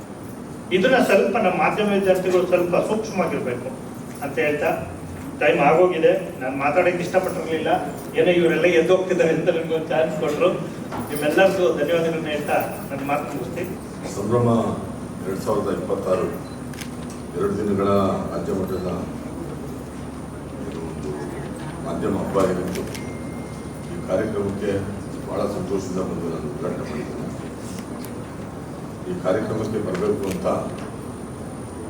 ಭಾಳ ವರ್ಷಗಳಿಂದ ನಾನು ಕೆಲಸ ಮಾಡ್ತಾ ಇದ್ರೂ ಯಾವತ್ತೂ ಉದ್ದೇಶವು ನನ್ನನ್ನು ಕರೆದಿರಲಿಲ್ಲ. ಯಾಕಂದರೆ ನಾನು ಪತ್ರಕರ್ತನಾಗಿ ಸ್ವಲ್ಪ ಬೇರೆ ಥರ ಮಾತಾಡ್ತಾ ಇದ್ದೇನೋ ಅಂತ ಅಂದ್ಕೊಂಡು ಕರೆದಿರಲಿಲ್ಲ. ಈ ಸಾರಿ ಬರಬೇಕು ಅಂತ ಹೇಳಿದರು. ಹಾಗಾಗಿ ನಾನು ಸಂತೋಷದಿಂದ ಒಪ್ಪಿ ಈ ಕಾರ್ಯಕ್ರಮಕ್ಕೆ ಬಂದಿದ್ದೇನೆ. ವೇದಿಕೆ ಮೇಲೆ ಇರುವಂಥ ಮಲ್ಲಿಕಾರ್ಜುನ್ ಅವರೇ, ಸಂಜೀವ್ ಕುಮಾರ್ ಅವರೇ, ಕಲಂದರ್ ಪಾಷಾ ಅವರೇ, ಅಮ್ಮಸಂದ್ರ ಸುರೇಶ್ ಅವರೇ, ಮಹಾಂತೇಶ್ ಅವರೇ, ಶಶಿಧರ್ ಅವರೇ, ಮುದ್ದೇಶ್ ಅವರೇ, ಡಾಕ್ಟರ್ ಜ್ಯೋತಿ ಅವರೇ ಹಾಗೂ ಎಲ್ಲ ವಿದ್ಯಾರ್ಥಿ ಸ್ನೇಹಿತರೆ, ಆಮೇಲೆ ಪೌರ ಕಾರ್ಮಿಕ ತಾಯಿದ್ರೆ, ನನಗೆ ಈ ಸಾಮಾನ್ಯವಾಗಿ ನಾನು ಇಂಥ ಮಾಧ್ಯಮ ಹಬ್ಬಗಳು ಇದಕ್ಕೆಲ್ಲ ನಾನು ಓದೋನಲ್ಲ, ಇದರಿಂದ ಭಾಳ ದೂರ ನಾನು. ಆದರೆ ಈ ಸಾರಿ ಅನಿವಾರ್ಯವಾಗಿ ನಾನು ಬರಲೇಬೇಕಾಯ್ತು. ಯಾಕಂದರೆ ತುಮಕೂರಿಂದ ಭಾಳಷ್ಟು ಜನ ಸ್ನೇಹಿತರು ಇತ್ತೀಚೆಗೆ 2-3 ಕಾರ್ಯಕ್ರಮಕ್ಕೆ ಕರೆದಿದ್ರು. ನಾನು ಬೇರೆ ಬೇರೆ ಕೆಲಸದ ಒತ್ತಡದಲ್ಲಿ ನಾನು ಅದನ್ನು ರಿಫ್ಯೂಸ್ ಮಾಡಿದ್ದೆ, ಬರೋಕ್ಕಾಗೋದಿಲ್ಲ, ನಾನು ನೆಕ್ಸ್ಟ್ ಟೈಮ್ ಯಾವಾಗಾದರೂ ಬರ್ತೀನಿ ಅಂತ ಅಂದ್ಬಿಟ್ಟು ಹೇಳಿ ಈ ಕಾರ್ಯಕ್ರಮಕ್ಕೆ ಬಂದಿದ್ದೆ. ಅದನ್ನು ಈ ಉದ್ಘಾಟನೆ ಮಾಡೋದರಲ್ಲಿ ರಾಗಿ ಕಲ್ಲಿಟ್ಟು ಉದ್ಘಾಟನೆ ಮಾಡಿಸಿದ್ದು ಆವಾಗ ನಾನಿನ್ನೂ ಸಣ್ಣವನಿದ್ದೆ, ಮೋಸ್ಟ್ಲಿ ಒಂದು 2ನೇ ಕ್ಲಾಸು 3ನೇ ಕ್ಲಾಸ್ ಇದ್ದೆ. ನಮ್ಮ ತಾಯಿಯವ್ರ ಊರಲ್ಲಿ ಕರೆಂಟ್ ಇರಲಿಲ್ಲ, ಸೀಮೆಣ್ಣೆ ದೀಪ ಇತ್ತು. ನಮ್ಮ ತಂದೆ ಮನೆಯಲ್ಲಿ ಸ್ವಲ್ಪ ಅವರ ಅನುಕೂಲಸ್ಥರು ಎಲೆಕ್ಟ್ರಿಕ್ ಕನೆಕ್ಷನ್ ಎಲ್ಲ ಇತ್ತು. ಇದನ್ನು ಜಾಯಿಂಟ್ ಫ್ಯಾಮಿಲಿ ಆಗಿದ್ದರಿಂದ ನಮ್ಮ ತಂದೆ ಮನೆಯಲ್ಲಿ, ನಮ್ಮ ತಾತನ ಮನೆಯಲ್ಲಿ ಒಂದು 35 ಜನ 36 ಜನ ಇರ್ತಾಯಿದ್ರು. ಈ ಥರದ್ದು 3 ಕಲ್ಲಿತ್ತು. ನನಗೆ 16-17 ಜನ ಅತ್ತೆರು. ಇವ್ರೇನು ಮಾಡ್ಬಿಡ್ತಾ ಇದ್ದಾರೆ ಅಂದರೆ ಬೆಳಗ್ಗೆ ಎದ್ದು ಸೈಲೆಂಟಾಗಿ ಇದು ಸೌಂಡ್ ಆಗೋದು ನಾವು ಮಲಗಿದ್ರೆ. ಅದನ್ನು ಯಾಕಂದರೆ ಅಡುಗೆ ಮಾಡೋದಕ್ಕೆ ಮಾಡಬೇಕಾಗಿತ್ತು. ಆಮೇಲೆ ಹಬ್ಬಗಳಿಗೆಲ್ಲ ಬಂದಾಗ ಈ ಭತ್ತನ ಒನಕೆ ತೊಗೊಂಡು ಕಾಂಪಿಟೇಷನ್ ಮೇಲೆ ಹೊಡೆದು ಅದನ್ನು ರೆಡಿ ಮಾಡ್ತಾಯಿದ್ರು. ನಾನು ಅದನ್ನು ನೋಡಿದಾಗ ಆ ದಿನಗಳು ಜ್ಞಾಪಕ ಬರ್ತಾಯಿತ್ತು. ಯಾಕಂದರೆ ಅವತ್ತು ಇಷ್ಟೊಂದು ಇನ್ನೂ ಫ್ಲೋರ್ ಮಿಲ್ಸು ಅದೆಲ್ಲ ಬಂದಿರಲಿಲ್ಲ. ಆಮೇಲೆ ಅದೆಲ್ಲ ಪೇಟೆಯಲ್ಲಿತ್ತು, ಹಳ್ಳಿಗಳಲ್ಲಿ ಮನೆಗಳಲ್ಲೇ ಮಾಡ್ಕೊಳ್ತಾ ಇದ್ದಿದ್ದು. ಬೇಕು ಅಂತಂದರೆ ಅಲ್ಲ, ದೇಶದಲ್ಲಿ SIR ಬಂದ್ಬಿಟ್ಟು 27 ಲಕ್ಷ ಜನ ಫಸ್ಟ್ ಫೇಸಲ್ಲಿ ಎಲೆಕ್ಷನ್ಗೆ ವೋಟ್ ಹಾಕೋಕ್ಕೆ ಅವ್ನು ಆಗ್ತಾ ಇಲ್ಲ. ಅವ್ರಿಗೆ 27 ಲಕ್ಷ ಜನದಲ್ಲಿ 615 ಜನಕ್ಕೆ ಇವತ್ತು ಅವಕಾಶ ಕೊಟ್ಟಿದ್ದಾರೆ ಹೋಗ್ಬಿಟ್ಟು ವೋಟ್ ಹಾಕಿ ಅಂತ. ನಮ್ಮ ಡೆಮಾಕ್ರಸಿ ಏನಾಗ್ತಾ ಇದೆ, ಒಂದು ವೋಟನ್ನ ಕಸಿದ್ಕೊಂಡ್ರೆ ಏನಾಗುತ್ತೆ ಅನ್ನೋದನ್ನು ನಾವು ಅಂಥ ಸೀರಿಯಸ್ ಇಶ್ಯೂಗಳ ಬಗ್ಗೆ ಬರೀಬೇಕು. ಈ ಹಬ್ಬ ಬರೆಯೋದು ಇದೆಲ್ಲ ಸಾಫ್ಟಾಗಿ ಕಾಲೇಜ್ ಪತ್ರಿಕೆಗಳು ಈ ಥರ ಎಲ್ಲ ಬರೆಯೋದು ಇಲ್ಲಿಂದನೇ ಸ್ಟಾರ್ಟ್ ಆಗಬೇಕು. ಇವೆಲ್ಲ ಈ ಥರದ ಕಾಂಟ್ರವರ್ಷಿಯಲ್ ಸಬ್ಜೆಕ್ಟ್ಸ್ ಇಟ್ಕೊಂಡು ನಾವು ಬರೆಯೋದನ್ನು ಕಲಿಬೇಕು ಫಸ್ಟು. ಯಾಕಂದರೆ ಇವತ್ತು ಬಾಬಾ ಸಾಹೇಬರು ಕೊಟ್ಟಂಥ 1 vote ಫಾರ್ 1 person ಅಂತ ಏನಿತ್ತು, ಸೇಮ್ ವ್ಯಾಲ್ಯೂ 1 value 1 vote, ಒಬ್ಬ ಮನುಷ್ಯನಿಗೆ ಕೊಟ್ಟಂಥ ಒಂದು ಹಕ್ಕನ್ನ ಕಸಿಯುವಂಥ ಕೆಲಸ ಯಾವ ಥರದ ಸ್ಟ್ರಾಟಜಿಕ್ ಆಗಿ ಒಂದು ಚುನಾವಣೆ ವ್ಯವಸ್ಥೆ ಈ ದೇಶದಲ್ಲಿ ಹೆಂಗೆ ಒಂದು ಸಿಸ್ಟಮ್ನ ರೂಯಿನ್ ಮಾಡ್ತಾ ಇದೆ ಅನ್ನೋದ್ರ ಬಗ್ಗೆ ನಾವು ಭಾಳ ಕ್ರಿಟಿಕಲ್ ಆಗಿ ಬರೀಬೇಕಾಗಿತ್ತು. ಯಾಕಂದರೆ ಇದನ್ನು ನಾವು 65 ಲಕ್ಷ ಜನನ ಎರಡೂ ಕಡೆನೂ ಯೋಚನೆ. ಆಮೇಲೆ ಅಡ್ಜುಡಿಕೇಶನ್ ಅಲ್ಲಿ ಒಂದು 50 ಲಕ್ಷ ಜನ ಇದ್ದಾರೆ. ಅಂದ್ರೆ 1,15,00,000 ಜನನ ನಾವು ಓಟ್ನಿಂದ ಯಾವ್ಯಾವ್ದೋ ಕಾರಣಕ್ಕೆ ಅವ್ರಿಗೆ ಈ ಡಾಕ್ಯುಮೆಂಟ್ಸ್ ಇಲ್ಲ, ಅದಿಲ್ಲ, ಇದಿಲ್ಲ ಅಂತ ಅಂದ್ಬಿಟ್ಟು ಇವತ್ತು ಕೋರ್ಟ್ ಇಂಟರ್ಫಿಯರೆನ್ಸ್ ಆದ್ರೆ ಅದನ್ನು ಬಗೆಹರಿಸದೇ ಇರುವಂಥ ಒಂದು ಸಮಸ್ಯೆಯಲ್ಲಿ 1 ಕೋಟಿ ಜನಕ್ಕೆ ನಾವು ಚುನಾವಣೆಯಿಂದ ನಾವು ಅದನ್ನು ವಾಪಸ್ ತಗೊಳ್ತಾ ಇದೀವಿ ಅಂತಂದ್ರೆ ಒಂದು 10ರಿಂದ 12% ವೋಟ್ ಹೋಯ್ತು ಅಂತ. ಏನ್ ಬೇಕಾದ್ರೂ ಆಗೋಗ್ಬಿಡುತ್ತೆ. 10ರಿಂದ 12% ವೋಟ್ನ ತಳಮಳ ಆದಾಗ ಏನ್ ಬೇಕಾದ್ರೂ ವ್ಯವಸ್ಥೆಗಳಾಗ್ತೈತೆ. ಅಂಥ ಸಂಪಾದಕಗಳನ್ನ, ಅಂಥ ಇಶ್ಯೂಸ್ನ, ಬರ್ನಿಂಗ್ ಇಶ್ಯೂಸ್ನ ಇಟ್ಕೊಂಡು ಇವತ್ತು 4 ರಾಜ್ಯಗಳಲ್ಲಿ ಚುನಾವಣೆ ನಡೀತಾ ಇದೆ. ಸುಮಾರು ಒಂದು 20 ದೇಶಗಳಲ್ಲಿ ಇವತ್ತು ಇಡೀ ಜಗತ್ತಿನಾದ್ಯಂತ ಇವತ್ತು ಯುದ್ಧಗಳು ನಡೀತಾ ಇದ್ದಾವೆ. ಯುದ್ಧಗಳು ಯಾವ ಮಟ್ಟಕ್ಕೆ ಆಗ್ತಾ ಇದ್ದಾವೆ ಅಂತ ಅಂದ್ಬಿಟ್ಟು ಇವಾಗ ಏನಾಗ್ಬಿಟ್ಟಿದೆ ಅಂತಂದ್ರೆ ಜರ್ನಲಿಸಮ್ ಅಲ್ಲಿ, ಅದನ್ನ ನಾನು ನೆಕ್ಸ್ಟ್ ಮಾತಾಡ್ತೀನಿ ಅದ್ರ ಬಗ್ಗೆ ಏನಾಗಿದೆ ಅಂತ ಅಂದ್ಬಿಟ್ಟು. ಆಮೇಲೆ ಮತ್ತೆ ಇಲ್ಲ, ಯಾರ ಕಾಲಲ್ಲೂ ದೊಡ್ಬಿಟ್ಟಿಲ್ಲ ಅಂದ್ರೆ ಕಾರ್ಪೊರೇಷನ್ ನಿಮ್ಗೆ ಕೊಡ್ಬೇಕಾಗಿರೋಂಥ ಸವಲತ್ತನ್ನ ಕೊಟ್ಟಿಲ್ಲ ಅನ್ನೋದು ಈ ಫೋಟೋ ತೋರಿಸ್ತಾ ಇದೆ. ಈ ಫೋಟೋ ತೆಗೆದ್ಮೇಲೆ ಕೊಟ್ರ, ಯಾಕಂದ್ರೆ ಈ ಫೋಟೋ ನೋಡಿದೆ ಕೈಯಲ್ಲಿ ಗ್ಲೌಸ್ ಇಲ್ಲ, ಆಮೇಲೆ ಗಂಬೂಟ್ ಇಲ್ಲ, ಈ ತರದಿದೆ. ಯಾಕಂತಂದ್ರೆ ಹ್ಯೂಮನ್ ರೈಟ್ಸ್ ವೈಲೇಷನ್ ನೀವ್ಯಾರು ಹಾಕಂತ ಇಲ್ವಾ? ಎಲ್ಲಿದೆ ಇಲ್ಲಿ? ಮಾಡ್ಬಿಟ್ಟು ಎದ್ದೋಗುವಂಥ ಅಭ್ಯಾಸ ನನಗೇನಿಲ್ಲ. ನಾನು ಸ್ವಲ್ಪ ಇಂಟ್ರಾಕ್ಟ್ ಮಾಡೋದೇ ಜಾಸ್ತಿ ನನಗೆ ಅಭ್ಯಾಸ ಇರೋದ್ರಿಂದ. ಯಾಕಂದ್ರೆ ಇವತ್ತು ಜರ್ನಲಿಸಮ್ ಸ್ಥಿತಿಗತಿಗಳು ಏನಾಗಿದೆ ಅನ್ನೋದ್ರ ಬಗ್ಗೆ ನಮಗೂ ನಿಮ್ಗೆಲ್ಲರಿಗೂ ಬಹಳ ವಿಸ್ತಾರವಾಗಿ ಗೊತ್ತಿರುವಂಥ ವಿಚಾರ. ಇದನ್ನ ಯಾಕಿದನ್ನು ಹೇಳ್ತಾ ಇದ್ದೀನಿ ಅಂತಂದ್ರೆ ಜರ್ನಲಿಸಮ್ ಇವತ್ತು ಸ್ವಾತಂತ್ರ್ಯ ಪೂರ್ವದಲ್ಲಿರ್ಬೋದು, ಸ್ವಾತಂತ್ರ್ಯದ ನಂತರ ಇರ್ಬೋದು, ಯಾವ ಥರ ಯಾಕೆ ಪತ್ರಿಕೋದ್ಯಮ ಪ್ರಾರಂಭ ಆಯಿತು ಏನು ಅನ್ನೋದ್ರ ಬಗ್ಗೆ ನಾವು ಎಲ್ಲರಿಗೂ ಗೊತ್ತಿರುವಂಥ ವಿಚಾರನೇ. ಅವತ್ತು ಇಂಡಿಪೆಂಡೆನ್ಸ್ ಟೈಮಲ್ಲಿ ಅಂದರೆ ಒಂದು ಫ್ರೀಡಮ್ ಮೂವ್ಮೆಂಟ್ ಏನಿತ್ತು, ಆ ಫ್ರೀಡಮ್ ಮೂವ್ಮೆಂಟಲ್ಲಿ ಇವತ್ತು ನಾವು ಬ್ರಿಟಿಷರನ್ನ ಈ ದೇಶ ಬಿಟ್ಟು ಕಳಿಸಿ ನಾವು ಸ್ವಾತಂತ್ರ್ಯನ ಪಡೆಯುವಂಥದ್ದು ಒಂದೇ ಒಂದು ಉದ್ದೇಶ ಆಗಿತ್ತು ನಮ್ಮದು. ಹಂಗಾಗಿ ಭಾಳಷ್ಟು ಜನ ಏನೇನು ನಮ್ಮ ಏನು ನೂರಾರು ಜನ ನಾಯಕರಿರ್ಬೋದು, ಲಕ್ಷಾಂತರ ಜನ ಏನು ಕಾರ್ಯಕರ್ತರಿರ್ಬೋದು, ಈ ದೇಶದಲ್ಲಿ ನಮ್ಮ ಫೋರ್ ಫಾದರ್ಸ್ ಯಾರು ಹೋರಾಟ ಮಾಡಿದ್ರು ಅವರೆಲ್ಲ ಹೋರಾಟ ಮಾಡಿದ್ದು ಫ್ರೀಡಮ್ ಮೂವ್ಮೆಂಟ್ಗೋಸ್ಕರ. ಅದಾದ ನಂತರ ಡೆವಲಪ್ಮೆಂಟ್ ಇಶ್ಯೂ ಬಂತು. ಹೆಂಗೆ ನಾವು ಸ್ವಾವಲಂಬಿಗಳಾಗಬೇಕು ಅಂತ ಯೋಚನೆ ಆಯಿತು. ಅದೇ ಥರ ಮೊದಲನೇ ಸರ್ಕಾರ ಇರ್ಬೋದು, ಪ್ಲಾನಿಂಗ್ ಕಮಿಷನ್ ಇರ್ಬೋದು, ನೆಹರು ಅವ್ರ ನಂತರ ಇದುವರೆಗೂ ಈಗಿನ ಪ್ರಧಾನಮಂತ್ರಿಗಳಿಗೂ ಹಂತವಾಗಿ ಎಲ್ಲ ಸರ್ಕಾರಗಳು ಈ ದೇಶದ ಬಗ್ಗೆ ಅಭಿವೃದ್ಧಿ ಪಡಿಸೋದ್ರ ಬಗ್ಗೆ ಫೋಕಸ್ ಮಾಡಿದ್ರು. ಅದಾದ ನಂತರ ಇಂಡಸ್ಟ್ರಿಯಲೈಸೇಷನ್ ಬಂತು. ಇಂಡಸ್ಟ್ರಿಯಲೈಸೇಷನ್ ಕೈಗಾರಿಕೆಗಳನ್ನ ಆದಮೇಲೆ ಹಸಿರು ಕ್ರಾಂತಿ ಆಗಬೇಕಾಗಿತ್ತು. ಯಾಕಂದ್ರೆ ಸೆಲ್ಫ್ ಸಫಿಷಿಯನ್ಸಿ ಫುಡ್ ನಮಗೇನು ಊಟದ ಏನು ಸೆಲ್ಫ್ ಸಫಿಷಿಯನ್ಸಿ ಬೇಕಾಗಿತ್ತು ಅದ್ರ ಬಗ್ಗೆ ನಾವು ಫೋಕಸ್ ಮಾಡಿದ್ವಿ. ಅದೇ ಥರ ನಾವು 70ರ ನಂತರ ಈ ದೇಶದ ಒಂದು ಪೊಲಿಟಿಕಲ್ ಸಿಚುವೇಶನ್ ಮತ್ತು ಜರ್ನಲಿಸಮ್ದು ಎಲ್ಲನೂ ಟ್ರೆಂಡ್ ಬದಲಾವಣೆ ಆಯಿತು. ಯಾಕಂತಂದ್ರೆ ಎಮರ್ಜೆನ್ಸಿಗೆ ಬಂದ ನಂತರ ಆದಂಥ ಬೆಳವಣಿಗೆಗಳಿರ್ಬೋದು, ಇಲ್ಲಾಂದ್ರೆ JP ಚಳವಳಿ ನಂತರ, ಇಲ್ಲ ಇಂದಿರಾ ಗಾಂಧಿ ಅವರು ಗರೀಬಿ ಹಠಾವ್ ನಂತರ ಆದಂಥ ಬೆಳವಣಿಗೆಗಳಿರ್ಬೋದು. ಅದಾದ ನಂತರ ಏನು ಎಕನಾಮಿಕ್ ಲಿಬ್ರಲೈಸೇಷನ್ ಏನಾಯಿತು, ಏನು ಖಾಸಗೀಕರಣ ಏನಾಯಿತು, ಅದ್ರ ಬದಲಾವಣೆ ಯಾವ ಥರ ಆಯಿತು ಅಂತ. ಆಮೇಲೆ ಫಾರಿನ್ ಡೈರೆಕ್ಟ್ ಇನ್ವೆಸ್ಟ್ಮೆಂಟ್ ಬರೋಕ್ಕೆ ಸ್ಟಾರ್ಟ್ ಆಯಿತು. ಪತ್ರಿಕೆಗಳಿಗಿರ್ಬೋದು, ಟೆಲಿವಿಷನ್ಗಿರ್ಬೋದು, ಮಾಧ್ಯಮಗಳಿಗಿರ್ಬೋದು ಫಾರಿನ್ ಡೈರೆಕ್ಟ್ ಇನ್ವೆಸ್ಟ್ಮೆಂಟ್ ಬರೋಕ್ಕೆ ಸ್ಟಾರ್ಟ್ ಆಯಿತು. ಆಗ ಎಲ್ಲರೂ ಪತ್ರಿಕೆಗಳು ಪ್ರಾರಂಭ ಮಾಡಿದ್ರು. ಅದಾದ ನಂತರ ಕಾರ್ಪೊರೇಟ್ ಕಲ್ಚರ್ ಬಂತು, ಇಂಡಿವಿಜುವಲ್ ಓನರ್ಶಿಪ್ ಬಂತು. ಇವತ್ತು ಎಲ್ಲ ರಾಜಕಾರಣಿಗಳು ಪತ್ರಿಕೆಗಳು ಸ್ಟಾರ್ಟ್ ಮಾಡಿಬಿಟ್ಟಿದ್ದಾರೆ. ಇವತ್ತು ಎಲ್ಲ ರಾಜಕಾರಣಿಗಳು ಟಿವಿಗಳು ಮಾಡಿದ್ದಾರೆ. ಇವರು ಒಳ್ಳೆ ಉದ್ದೇಶದಿಂದ ಆವತ್ತು ಮಾಡಿದ್ದು ಸ್ವಾತಂತ್ರ್ಯಕ್ಕೋಸ್ಕರ ಹೋರಾಟ ಮಾಡ್ತಾರೆ.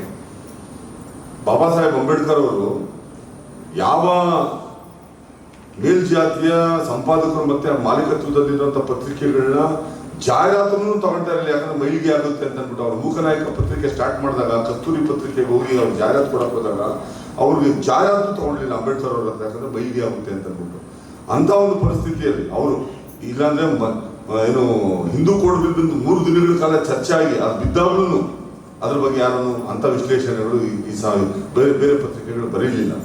ಅಂಬೇಡ್ಕರ್ ಅವರು ಮಾಡಿದಂಥ ಏನು ಮೂಕನಾಯಕ ಇರ್ಬೋದು, ಬಹಿಷ್ಕೃತ ಭಾರತ ಇರ್ಬೋದು, ಸಮತ ಇರ್ಬೋದು, ಜನತಾ ಇರ್ಬೋದು, ಈ ಥರ ಒಂದು ಪತ್ರಿಕೆಗಳು ಅವ್ರ ಉದ್ದೇಶ ಏನಾಗಿತ್ತು ಅಂತಂದ್ರೆ ಈ ತಳ ಸಮುದಾಯಗಳಿಗೆ ನಾವು ವಾಯ್ಸ್ಲೆಸ್ ಆಗ್ಬಿಡ್ತಾ ಇದ್ದಾರೆ, ಹಂಗಾಗಿ ನಾನು ಪತ್ರಿಕೆ ಸ್ಟಾರ್ಟ್ ಮಾಡಬೇಕಾಗುತ್ತೆ ಅಂತ.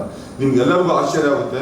ಯಾಕಂದ್ರೆ ನಿಮ್ಮ ಸಿಲೆಬಸ್ ಅಲ್ಲಿ ಇರೋದಿಲ್ಲ. ಯಾಕಂದ್ರೆ ಅಂಬೇಡ್ಕರ್ನ ಇವತ್ತವರೆಗೂ ಯಾವ ಜರ್ನಲಿಸಮ್ ಡಿಪಾರ್ಟ್ಮೆಂಟ್ ಅಲ್ಲಿ ಅಕ್ರಾಸ್ ದಿ ಕಂಟ್ರಿ ನೀವು ಎಷ್ಟೇ ಏನು 1400 ವಿಶ್ವವಿದ್ಯಾಲಯಗಳಲ್ಲಿ ಎಲ್ಲರೂ ಜರ್ನಲಿಸಮ್ ಅಲ್ಲಿ ಅಂಬೇಡ್ಕರ್ ಜರ್ನಲಿಸ್ಟ್ ಆಗಿ ಕನ್ಸಿಡರ್ ಮಾಡದಿರೋದು ಒಂದು ದೊಡ್ಡ ದುರ್ದೈವ. ಯಾಕಂತಂದ್ರೆ ಈ ಲಿವ್ಡ್ ಫಾರ್ 65 years.